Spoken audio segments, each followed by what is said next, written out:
All right, fifth graders, today we are going to talk about making inferences. And inferences are kind of like an educated guess. So when we're reading, sometimes the author doesn't tell us exactly how the character is feeling, but based on the clues in the text, we can figure that information out. For example, we can know by someone's body language whether they're mad or not without them ever saying. So if someone is stomping their feet or throwing things or yelling, we're inferring that that person is probably mad. So we make inferences all the time. We make inferences when we're not reading. So when we're just being in real life, we infer how people are feeling based on their body language, based on the things they're saying. We also make inferences when, for example, Mrs. Patina does something different in the classroom. You infer that maybe we're going to be doing something different today than we normally do, just based on subtle things that I do. So, inferences are really important. It's an important skill for you to have. So, when we are doing inferences, we need to use what we already know, plus what we find in the story or the picture, whatever we're looking at, as our evidence to make our inference. So when we put those things together, when we have what we know, plus what we find in the story, we come up with our inference.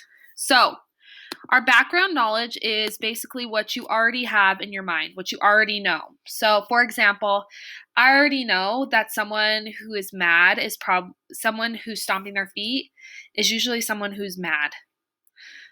And my evidence would be that person is stomping their feet. I see that they're actually doing that. So I can infer that that person's probably mad because I know that mad people stomp their feet. And I also see that they're yelling. So that's some evidence for well. So I can put those together and make an inference. So if we want to have a strong inference when we're reading, we need to make sure we have lots of text evidence. So we're finding evidence in the story or the picture that proves our point.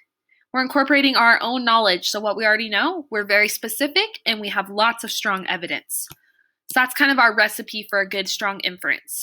So when we're inferring, we need to say the text says, so I infer. So we're going to use some sentence stems. So today we're not even going to infer with reading yet. We're just going to start with inferring with pictures, which is kind of fun. So you're going to be kind of like investigators figuring out what is going on in these different pictures. So, for example, we have these pictures, and I'm going to go ahead and put this in present mode so it's easier for us to see. All right, so remembering that present mode makes the picture bigger if we want to make it a little better, easier for us to see. And sorry, I can't get rid of this update right now, so it's just kind of being frustrating. All right, so I'm just going to start by making some observations. So I noticed that there's a little girl. It looks like she's roasting a marshmallow over a fire, and she looks like she's having a good time. I can tell that because she looks like she has a little bit of a smile on her face. And yeah. So we're going to answer the first box. What do we infer is happening in the picture? So to go do that, I go out of present mode and I start typing. We're going to use some sentence stems.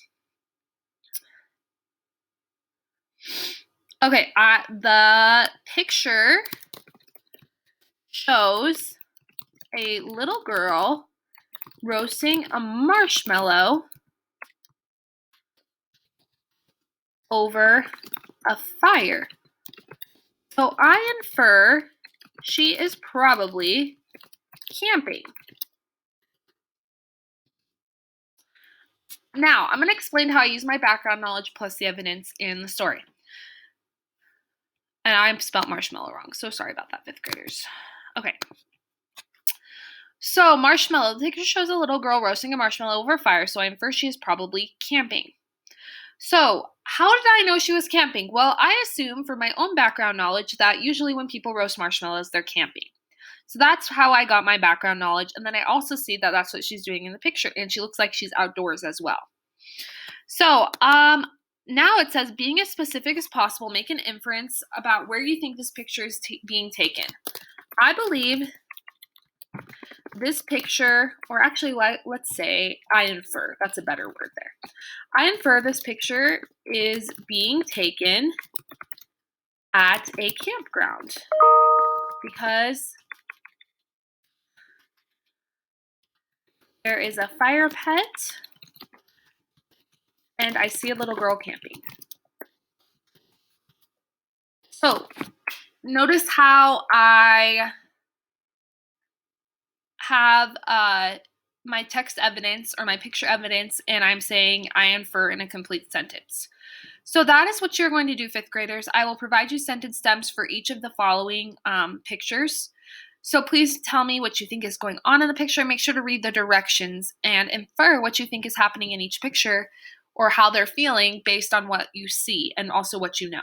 So we're just going to practice that, and if you need help, you're having trouble with making inferences, just let me know.